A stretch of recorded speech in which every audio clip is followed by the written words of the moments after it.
Well, thank you. I wondered if I could ask you, can I ask you a personal question? Oh, yes.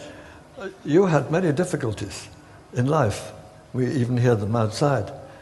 How do you manage to stay so cheerful? You see, difficulties or circumstances which usually, you see, getting frustration or anger, that is the best period to implement your practice.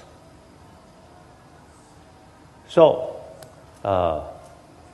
if you have some sort of experience, then it's more difficult.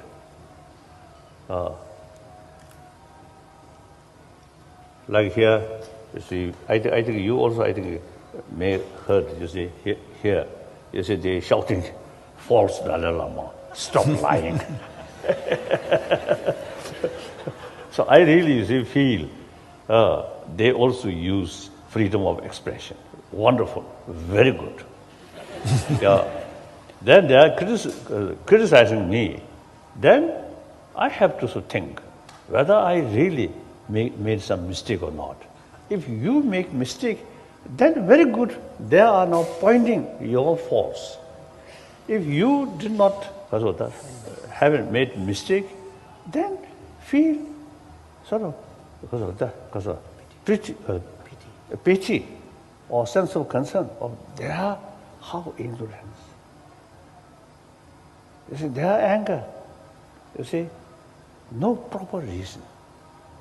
So then that develop more sense of concern, sense of compassion. So like that.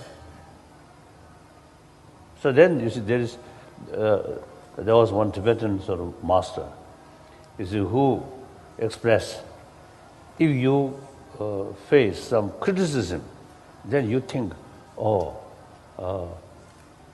fortunately they not hit me, not beating me, just criticism. Oh, wonderful, thank you.